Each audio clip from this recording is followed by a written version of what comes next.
oil. It's the key to bring your family together over a delicious meal and making every bite taste better.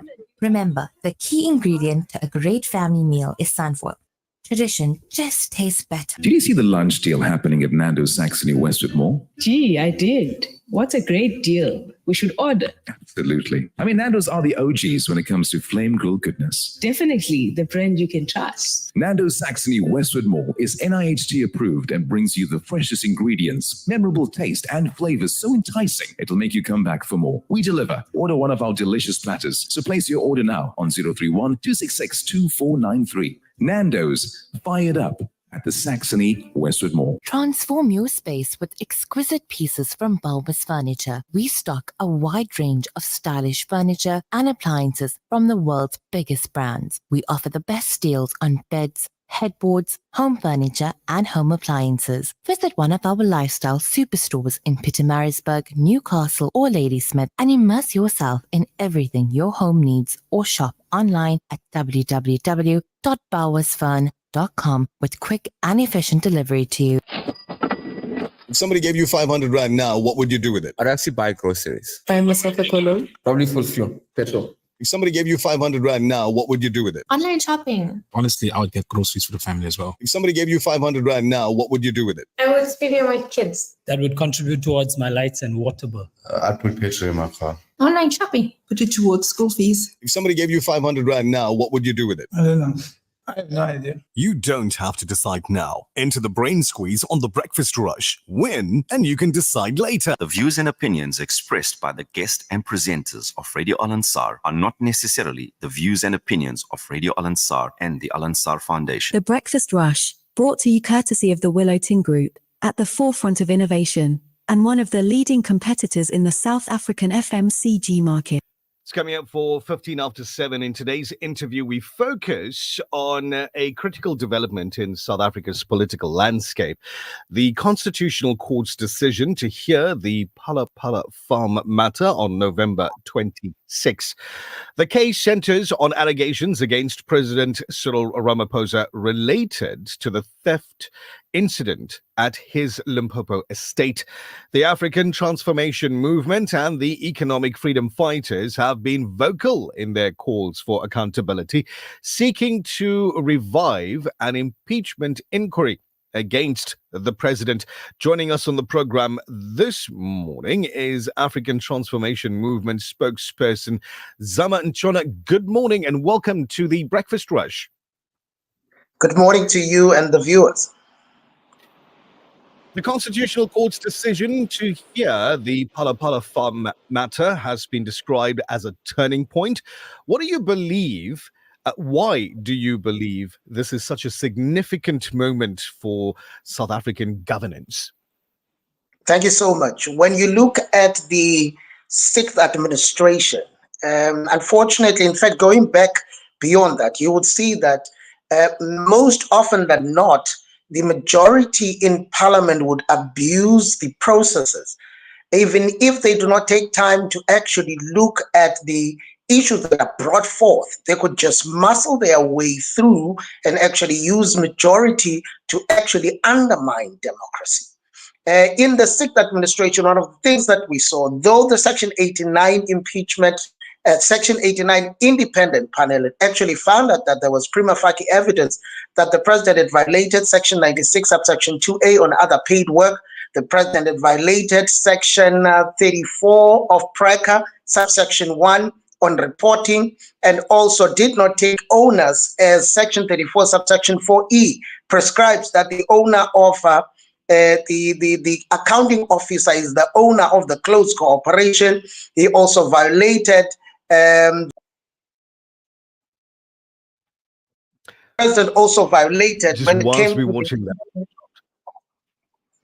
I don't know if am I still audible that side. All right, Zama, got you back. You disappeared for a second and you're back. Please continue. Oh, okay. All right. Thank you so much.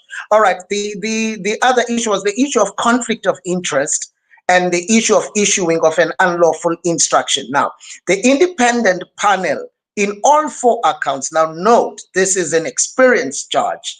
This is a senior counsel. This is a former Chief Justice who only looked on this on matters of law, and they found that there was prima facie evidence. The only thing that should have been done by Parliament was to look at the authenticity of the report and actually ventilate the matter and get to the bottom of it, to remove the cloud over the president or to institute an impeachment process. So now that there is a decision to review this by the courts of the land, there is an opportunity that we may once and for all do away with a question of a majority that simply muscles its way out of any matters of accountability. That's why it's significant.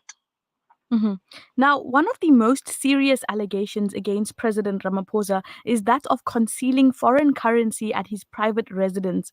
How do you think this matter could affect public trust in the presidency and government transparency? Just imagine an ordinary old woman, old man who are retired right now, who are still paying taxes. And there is a president who is an enforcer of the law, who actually took an oath of office to actually protect South Africa from all victimization. He runs away from paying. He evades paying taxes whilst expecting the poorest of the poor to be the ones who are subjected to that. In fact, not only that, there were reports that the workers at his farm during COVID, some of them did not get what was due to them. Let's just say that was true for a moment, whilst he had money stashed under his couch. So for us as the African Transformation Movement, we feel that the non-account of the president on such actually erodes the rule of law and actually does not set a very good example. If the president is doing it, why not I evade paying taxes? Why not I don't declare when it comes to matters of foreign currency that are in my possession? So this is why this becomes important. He must set an example. He must be the first one who shows us how how this is done. So the ATM president, Vuyo Zungula, had stated in an interview that the Constitutional Court should consider the Nkandla judgment in his case. Can you please explain how that ruling is relevant to the Phala Phala matter? Thank you so much. Well, the Constitutional Court, when looking at the Nkandla matter, actually issued a scathing judgment on Parliament, saying that they have failed dismally to hold the executive accountable. Remember, the National Assembly has the duty to hold the executive accountable, and on the Nkandla matter, and which was a similar case of the National Assembly not doing what it is supposed to do. An individual will sit at Luthuli House and tell members how to vote, and they vote without exercising their conscience and their independence as members of parliament who are sworn in as individuals and not as party members. Now, once again, we found a similar occurrence where people were told how. And once again, that is just what happened. So for us as the African Transformation Movement, we are of the view that when it comes to this issue, it is imperative that the Nkandla judgment must be taken into consideration, for it will guide the courts in terms of this precedence being a determining factor on how the courts should actually deal with this current matter. This matter must go back to Parliament. Parliament must reinstitute or reconstitute the impeachment process. This matter must be ventilated in full view of all South Africans. And if the president is not guilty, he must be acquitted. If guilty, the impeachment process must start.